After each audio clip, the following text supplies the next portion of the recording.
Someone told me that there are two important days in a person's life. And when you go at the end of life to a tombstone, the two dates are there: the day he was born and the day he left. And then there is a dash in there, and that's a very great thing. It's an important part. It may be small, but it could be the biggest that you could ever imagine. Oh, of course, it is the biggest that you could ever imagine of. And legacy. It's important. So today we are going to be talking about leaving a legacy and writing it in a book. This is Now Tell Us. I'm your host, Anthony Moirore. And today we have a great guest who is going to talk to us about exactly that. His name is Carew Papritz, and he's going to be here shortly. If you're ready to hear what he's going to tell us, then join me as we go and meet him. Here we go.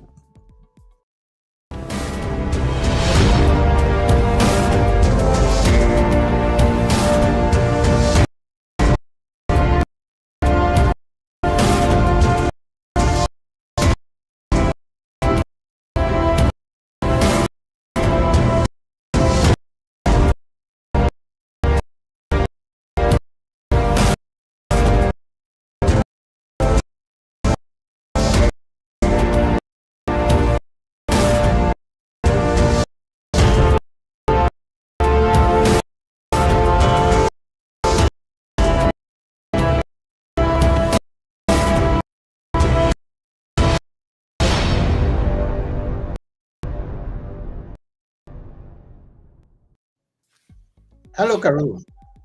Anthony, hello. How are you? I'm good. Welcome to the show.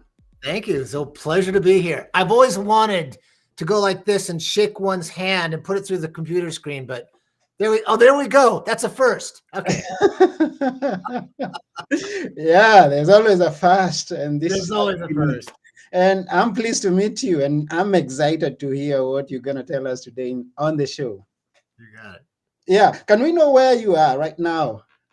I am in the great state of Southern Arizona. Southern Arizona. Yeah, below Tucson. Is that where you were born? No, I was I was born in Yosemite National Park in California and raised in Washington State. So a typical American here, there, everywhere. And I was curious, looking at your profile, I saw a cowboy hat. So I was expecting there's going to be a Texas somewhere in between. I know they all do. And if I wore my hat, it wouldn't show. It would be too tall for the show. So Okay, so how did it come to be that you're wearing a cowboy hat? oh, there's a legacy story. I love. Okay, By the way, I love your intro, the dash in between the beginning and the end. So yeah, I think thank you're you. going to write a new book called The Big Dash. So here Okay, it is. yeah, yeah, we could collaborate and do There we go. I the love big that. dash. Yeah, no, this is, I think, really goes to the heart of this idea of what living a legacy life or making decisions about where one wants to go in life Hmm. and not having regrets at the end of the day. You know, it's funny. I did an interview a while back, and I was talking to the person, and I said we were talking about regrets, and I said, well, why don't we take the regret test? And he goes, what's the regret test? And I said, well, it's really sort of cool. I said, I came up with it a while back. And I said, imagine you are the age you are now, and then you put yourself 90 years, you're 90 years old, looking back, and you say, am I where I want to be? Do I have any regrets in life? And then Hmm. you say, if you do, you start taking a look at that in a way. So it's a way of taking the looking glass and shifting it around and saying, maybe I don't want to be in this relationship. I don't want to be in this job. I don't want to be living here. I want to Hmm. be living in Athens or Arizona or wherever it may be. I want to do a podcast internationally or whatever it is. But to make that choice, I wish I had done it No, that's when you say, no, it's time to make that change, because that's the regret test. So I did the regret test in an unconscious way. Okay. So I was, I had gone to school at the wonderful UCLA Film School, and I got out into the industry. I was very fortunate to go there, and then I got out into the industry, and what I mean the industry, the film industry, and Mm-hmm. specifically the feature film industry. But I, working my way up, which this is what you do in that industry, I worked on music videos with the likes of Madonna and REM and the Rolling Stones. I worked on commercials. I worked on low budget horror films. I worked on it all. And then I got into the feature films, fortunately, Mm-hmm. and worked with the likes of Marlon Brando and Donnie Depp. When you live in Hollywood, you get to drop names all the time. So Oh this is how, yeah. yeah. We like hearing those names, and it's you're No, fortunate. those are great names to drop. Yeah. Especially, I mean, it's funny, you say Marlon Brando to a particular age, and they're like, oh my gosh. And then the others, you say Johnny Depp, and they think you're a god. So, but, uh, but what was interesting, Anthony, is I began to see a lot of unhappy people making a lot of money. And I Mm, thought, that's not the right way. I just thought the writing on the wall for me was I didn't want to be 20 years later miserable with a lot of money. Uh, okay. in an industry that I began to see behind the lines, you work very, very hard at, a lot of divorces, a lot of just unhappy people. Mm, Uh, and so I began a journey back to my roots. So I mm-hmm. started driving, like the old Australian walkabout you've heard the Aborigines do. Yeah, Have you yeah, ever heard? yeah. Yeah. Uh-huh. I did the American version, which is a drive-about. Okay. So I started driving around the West without really a sense of where I was supposed to go. Mm-hmm. And I actually ended up in southern Arizona, and this 3-bar town. You count a town by how many bars it has. So it was a very small town because it only had 3 bars.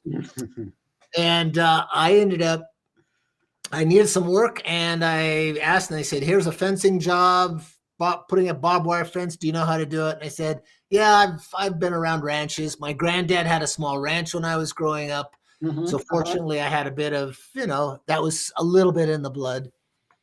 And I ended up working as a cowboy for the next 5 years Oh. in a very, very desolate place. It was so desolate, you could not see a light from another house to save your life. The nearest neighbor was about 20 miles away. Uh, And, and it, I wouldn't stay there. I wouldn't. yeah. And look, I went from the middle of Hollywood to the middle of nowhere. Mm-hmm. And what was fascinating was, in my youth, I had written several books and was writing screenplays and whatnot. And I picked up the pen again. And it was almost as if that pen and that time came together in the perfect constellation of stars. And I started writing. And it Okay. was interesting. I said to myself, well, gosh, if you're going to have a midlife crisis, have it early. So I did. And I had it in an extraordinary place, in a very alone place, but a chance to sort of look on life and say, I guess I was taking my own regret test, and I Mm-hmm. said, what have I learned to this point, and where do I want to take this next? And that was where the Legacy Letters was born. And to your audience, Mm-hmm. the Legacy Letters is a fictional series of letters written by a father who would never live to see his kids. Good timing. I like that. And these letters become their practical, moral, and spiritual guidebook for the rest of their lives. And when the book came out, it won a number of national awards, and it sold like a son of a gun. I was very, very fortunate. But I really got to bring this message of living life to the fullest, living life with as much passion as possible. And that Mm-hmm. was a central theme of this father to his children in Okay. all its variations. Mm. So to take yourself out of the middle of life and put yourself into this Walden Pond time period, which it was for me, was extraordinary. Mm-hmm. Um, and to learn the cowboy way of life, to invest myself in it, and then to really, I, I forgot, maybe it was Walt Whitman that talked about poetry. He said to be a great poet or to be a poet, you have to have your feet in the earth, and Yeah. then you have to have your heart in the head in the stars. And Mm, that's what it felt like there in that desolation, that beauty. mm. And and and the nakedness that comes with revealing yourself to yourself. And that's really what the book was about. Yeah, and I'm very curious to even find out what's in it, because I discovered that this book has won, and you mentioned about winning awards. Now, which book in the world has ever won a fiction award and a non-fiction award? That's how does that even happen? Oh my gosh, I get called on that all the time. I think that was the awards people who thought it was a nonfiction book, Yeah. because the way the father writes these letters, Mm-hmm. he writes about the practicalities of how to live life as well as the sort of the mystical, passionate parts. So Okay. it's everything from how to clean your room and how to choose a mate for marriage to riding a horse to fixing your car to drinking or not drinking. I mean, it's he wants to like give the full gamut of his life's knowledge within these pages. Yeah. So yeah, and so that's so I can really see how someone could have said, "Oh, it's nonfiction." It's a strange honor to have, and a lot of people, "Oh, that's malarkey." I said, no, gosh, run with it, guys. It's sort of an interesting concept, and if you Mhm. take a look at the book, it holds up. So I'm curious to hear at least some of the advices.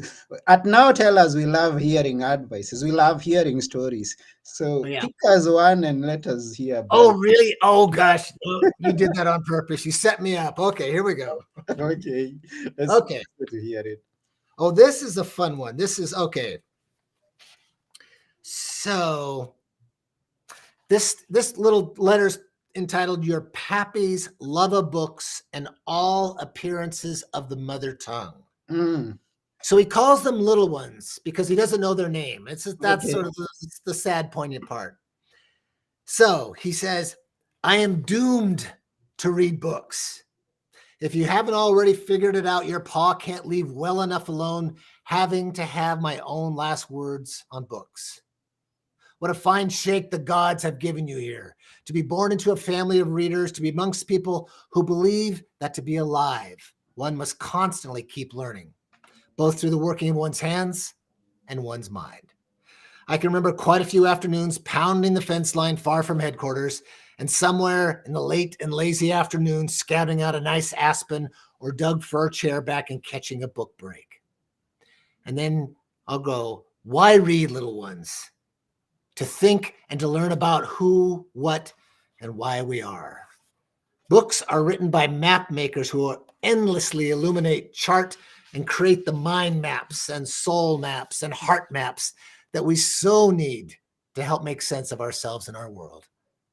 These explorers exist for one delectable prize and purpose: to define the beauty of our contrarieties, to show us that we're not alone in the differences of how we ponder, savor, and believe, how we profess and love and die.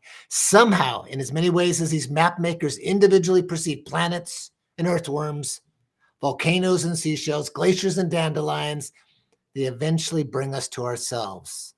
Our individuality chooses to take the journey.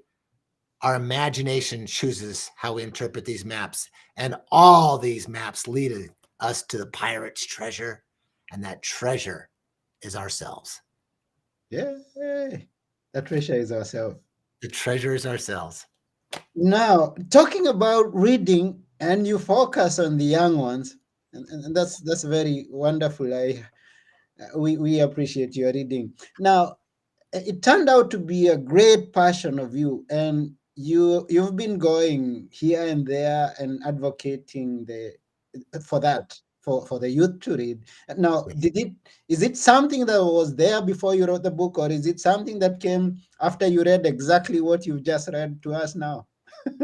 I think it was a combination of both. I mean, I've always loved reading, ever since I was a kid. I think if you're a reader, and especially if you're a writer, you're going to be, you have a love of books. And then how do you pass that passion on? Now, Mhm. it's really interesting. So a couple of interesting things happened with that journey. It is wonderful as a writer to be able to go and sign books. That's just lovely. People come to, but at a certain point, it's I love to be outdoors. Yeah. And so I started thinking, how can I be outdoors and sign books? And then I came up with this idea of doing what I call the first ever book signings to Mm. get people's attention, but Mhm. to also walk the talk of the book, which is, again, living life to the fullest. Mhm. So I started doing these first ever book signings. I did the first ever book signing on top of a volcano, which is Mount St. Helens. I Mhm. did one on horseback in front of Barnes and Noble. I did one on a whistle stop tour that was 3 weeks on Amtrak, on a glacier, on river rafts, and it just goes on and on and on. And people again ask me, why do you do these things? I go, why not? I am walking the talk of my book. And they go, oh, that's interesting. Let's look into that book. Now Yeah. the other interesting one was the what I call the I Love to Read series. Mhm. And I was thinking, how do I get kids motivated to read again when Mhm. they've got nothing but YouTube and the internet? So I decided to be a little sneaky. So what I did is the very first time, and I took this book, the Legacy Letters, and I'm on my horse that I worked on as a cowboy, and I go like this, and I go, I love to read and I love to ride. And I spurred the horse, and off the horse goes, and the horse farted. I mean, a big fart, just huge. I'm like, we got to do another take. We did 3 more takes every single time my horse farted. So we put that in the video. Guess what? The kids loved it. They thought it was so funny. Uh-huh. So I started the I Love to Read series, and it's got several million views now, and the kids love it. And what I try to do is get kids. Well, I did one in front of the Acropolis in Athens. I've done them on the Statue of Liberty while playing golf, while fishing, while doing all these whale watching. It doesn't matter. There's a whole slew of these videos, and the kids. Why is he doing that? Once again, you get them to ask the question, who is he? Wow, do authors do that? That looks fun. Da, da, da. So there's a whole series of questions I use and give to the teachers so they can ask the kids, and it creates conversation. And maybe it'll get them to read that much, that, and more. So that's on that lovely Carew Tube channel on YouTube. And I know it's a bit of a like push for people to watch it, but they're fun and your kids can watch them and they're a hoot. Well, we'll head there to read, and we'll share that uh, sometime at some point. Now, and the question still comes: why should they read? Yeah, we are campaigning, we are advocating for them to read, to get reading again, because these days they are just playing on the video games and everything. Why should they read? Why should they read? It's like the greatest movie maker in the world is in your mind, Uh-huh. right? I Yeah. mean, to be transported someplace. And I think that's the beauty of reading is to share, and especially when it's not forced. Mm-hmm. Like, let's go, and you as a child get to choose this book. And if you have someone who is really, really good at that, they can sort of what about these type of books or these type of books or these, and then just open one page and then open the next page and open the next page. If you just lead them into it nicely and it's fun, and all of a sudden they begin to see, wow, this is enjoyable. Reading, first and foremost, should be the most enjoyable thing imaginable, and it should not be a chore.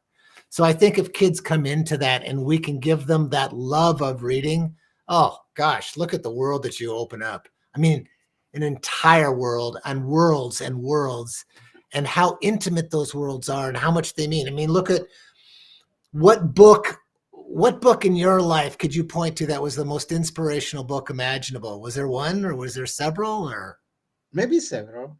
yeah. Yeah. If I remember that book when I was young, I was talking. I didn't even know how to. speak English. So I read it in the wrong way. And this is how I read it. Where is Hare? And you can guess what that title was. Tell me. Where is here? Oh, where was he? God.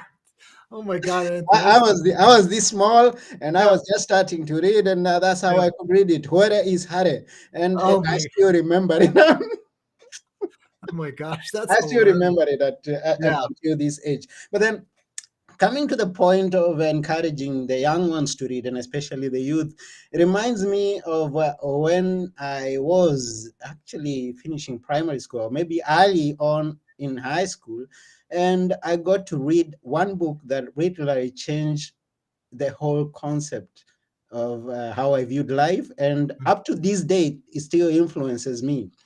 And I some of the greatest decisions that I have made over my life happened during that period. And it was influenced from reading the right books. And I'll give it away. I've read many books. I still continue to read, but Yes. that's the point where I got to read The Power of Positive Thinking by Wow. Norman Vincent Peale. Peel. Yes. Great book. Still Yeah, a great book. yeah, Yeah. it's still a great book. And I will Yeah. encourage someone out there to go and get that book and read it, and also pass it on to your young ones. Yes. And this is in addition to this book that we are talking about, the legacy letters, his wife, Oh, his children, his Anthony, you're so good. You got me with Norman Vincent Peale. That's never happened. I love it. family. Yeah, so it's good to encourage the young ones to read, and Yes. yeah, let's keep doing it. Yes. Hmm. Yeah, absolutely. And along with that, then we're encouraging them, and it's really important for me, is that a lot of them think of, I don't know, maybe it's because of the phone world, maybe it's because of the gaming or being inside, but it's like, guys, look up, look out, and think bigger. Think about how you want to make your life, engage and start to. And I think that's another responsibility we have, let alone bringing them the joy of reading, the joy of making your life matter, having a passion, right? Really showing kids that passion, like not just playing sports or reading or whatever it may be. It could be small or big, but guys, this is essential to living this legacy life of living a very full life for which you have no regrets or very few regrets. Yeah. Yeah, thank you very much for that. At this point, let me just take some time and thank all those who are watching us or listening to us. A special thanks goes to Sophia Wilson on TikTok. Thank you very much, Sophia, and all the others who are watching. I maybe cannot see some of your names, but I thank you very much. Sophia is very engaged on there, and also, if you get to watch this after we are through with it or listen to it, we thank you for taking your time, and we encourage you to keep reading and keep encouraging the young ones to read and go, Absolutely. yeah, and go get that book. Go get that book, The Legacy Letters. Yeah, now let me ask you a question. Now, since you've lived your life to the full, which has been the apex of your life that you look back and say, oh, I really enjoyed that. That was the best part of my life so far. Ooh, that is a great question. Oh my gosh. Anthony, I made a vow to myself when I was 14 years old. And I really wish I'd written it down, but I remember specifically, and maybe that was the start of the writing of this book in my head at that early age. And I said, Mm-hmm, I make a vow to I want to live the most adventurous life I could. mm-hmm, And without realizing that the adventure wasn't always going to be the most fun, but it was going to be the most lived. And so there have been very, very hard times with all these choices. I made a choice to go to, I wanted to be on the Olympic ski team in cross country ski racing. And okay. so I decided I wanted to, and at that time I was teaching skiing in Washington State and racing, and I was 17 years old, and I went to Norway and lived in Norway and skied with the junior Olympic team in the hopes that I could make the American team. And then I started thinking about the world, and I was thinking about war and peace and life. And I went from there, and I took this amazing journey to the Middle East and worked as a freelance reporter investigating the war in Lebanon at this very early age and writing about it. So within this time, I went from this incredible dream, this other passion that took me in a completely different direction Mm-hmm. within 1 year at a very early age. And then I went to writing books and having that be a successful part of my early life. And I just, whatever I've chosen, I was a river raft guide, I've been mountaineering, I was Hollywood. I've worked in Alaska. I've worked on cruise ships. I just the whole full gamut. But I guess whatever it was, I really took it on as, wow, that sounds fascinating. That sounds, I want to go see what's over the next ridge, what's over the next mountaintop. And I Mm-hmm. think that's the thing that's driven me all my life, is just this endless curiosity. Mm. And then coming to imagine of it is like, yes, we are living a legacy life, and you've lived it. Yeah. But then we remember that life is not all bliss. You've been there and experienced those downtimes, Mm. which is one of them that you look back and you're like, oh no, that did not happen to me. And what came out of it, out of that Oh, experience? I think the probably one of the hardest times of my life was the isolation, working where I was as a cowboy. I would go for weeks on end without seeing anybody. It was that desolate of a place. Yeah, And and you really meet yourself in the most powerful way imaginable, because I'm a people person, there's no doubt, but for yeah, whatever I think you get that yeah, even yeah, just by distance. But exactly. I think the greater powers in the universe said, we're going to have you have a timeout over here. You better think of some things. You better figure them out before you go on to this next stage, because I think it's important that you get it right from here Mhm. on. And so, yeah, that's tough times. And it's reflected in the book. It's reflected in the father's struggles, because he is dying over a 7-month time period, and he dies alone, and he leaves these letters behind, and these letters are given to the kids on their 10th birthday. So there's a whole backstory to it. So, but that particular time period, the struggles, the bliss, the incredible ups and downs are reflected in the letters in that book. Mm. Yeah. Now, up to this point, maybe we've not had a clue of whether you've got a wife, a family, some children. Yes. Do you? Yes. Yeah. Yeah. Yeah. Anthony, here's a wild part about the book. Okay. So this book that you have in your hands and you show people, this is the appetizer. This is Okay. right, because it's a smaller book and it was meant to be that way. Yeah. But the rest of the book is all the other 200 letters the father left behind. It's called the Legacy Letters Complete. It's all finished and it's coming out next. So that's the next book. But what was fascinating was I had finished, because people say, wow, you must have had a family to be able to write a book like this about kids. I got, actually, no. I wrote 99.9% of the letters before I ever had my own family. Okay. And there's a letter in the book called On My Boy Becoming a Man. And it talks about what it is to be a good man. And I have the letter right here. And most of these letters took years to write. There are lots of notes, lots of thinking, lots of rewriting, of course. And literally that letter in the book was the last letter I finished, and I could never get the sweet spot. Every single letter has this emotional sweet spot that made it powerful, made it work for me so I could read it, so I could read it again and realize, wow, this really works and it'll stand the test of time. That letter, I put my baby son up on the desk and I was talking to him and saying, I don't know how to finish this. What do I do? Really? Oh, I'm supposed to write it to you. And I did. I directed the entire thing, and it's one of the most beautiful letters in the book. What it takes to be a good man. Let's hear about it. Let's hear it.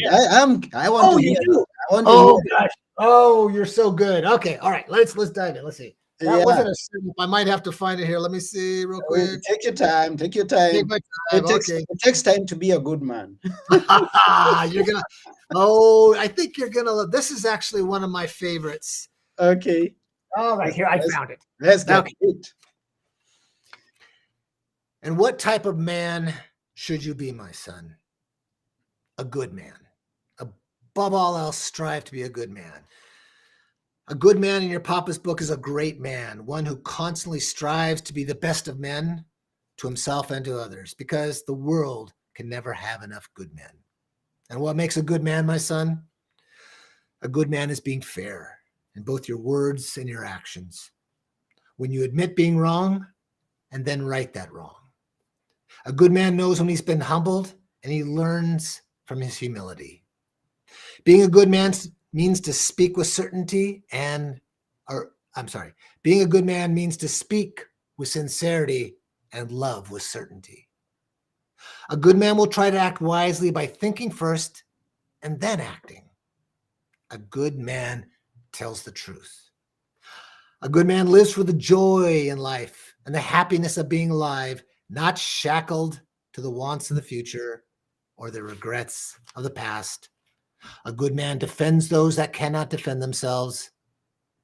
And a good man knows the difficulty of being a man, knowing the fall from grace is always near at hand, and thus is always striving to make himself a better man. That's good. Really good. Yeah.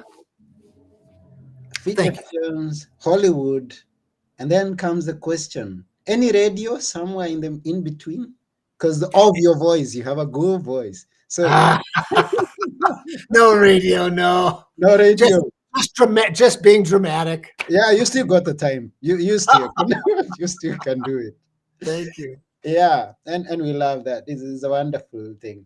Now, it's been a really great time here. Our time is over, but we feel like just keep on moving. But let's find out what's in it there for the future.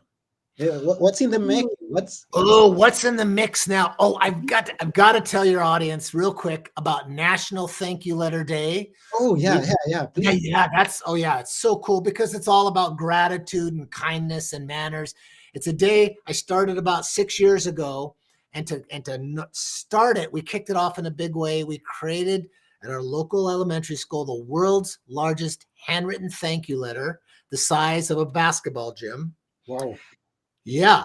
I mean, if you go to nationalthankyouletterday.com, you'll see all about it.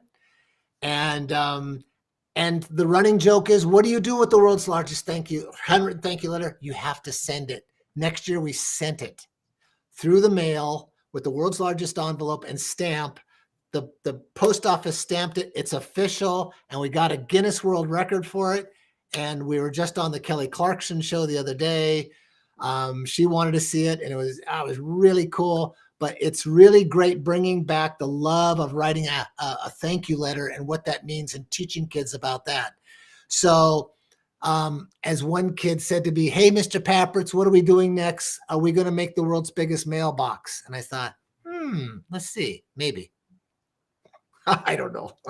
So that's wow. So so what could be there in the future? The biggest mailbox. I don't know. I'm just making that up. But you know what? There's lots of these wonderful ideas, and they just keep popping into my head. And so that's the latest one. And we just got the Guinness World Record for that this year. So it's really, yeah. What a hoot. and the kids love it. They just light up. So guys, like I said, get on over to nationalthankyouletterday.com. It's on November 14th of every year. And the more people we get to participate in it and bring back the love of writing a handwritten thank you letter to people, as opposed to sending a text or an email, that's easy to do. But what you do when you write a letter, you put yourself into the paper, you're giving the time of your life and putting it in there, and people get to receive the gift of your time. And what a gift it is. Isn't that cool? Yeah, that's cool. So November 14th. November 14th. November 14th. Now, Yeah. you're giving people a part of your dash. Your big I love it. Yeah, so says Carew. And now, having come all this far, and we're thanking each and every one of you. Hey, Sophia, thank you very much. And thank you, Sophia. Carew says, thank you, Sophia. And everyone else out there whom we have not mentioned by name, we see you're watching. We know you're there. And thank you very much for taking your time. And we really appreciate it. Now, you mentioned so many places. Which is the easiest way to follow up with you so that we can go to all the other places you've mentioned for us to go? Oh my gosh. If we kind of forget all that you've mentioned. I know. Well, thelegacyletters.com, you can go there, or you can go on Facebook and look up Carew Papritz, or you can look up Instagram, or golly, there's others out there. And that lovely CarewTube.com. Go check that out, because there's a lot of fun videos in there. Like I said, you can share them with your kids, and they're goofy and they're fun and they're enlightening. And I just get a kick out of doing them, especially with my film background. And my son and my wife are my director, my cinematographer. So we get to have a lot of fun doing them. Wow. Living a full legacy life with your whole family. That's wonderful. I love that. I love it. So that's about it. We are really excited to have you here, for having you here all this time, and taking your time to make us happy, to make us enlightened. It's all a pleasure from us. Thank you very much. Thank you, Anthony. Oh my gosh, it was such a pleasure being in your show. Pleasure meeting you and being part of your great journey. And this we're filling out the dash in your life, right? So yeah, great. Yeah. But before we go, we'd like to hear your last few words that you would like us to always remember. Which are those words? Oh, should I read something? I don't know, maybe.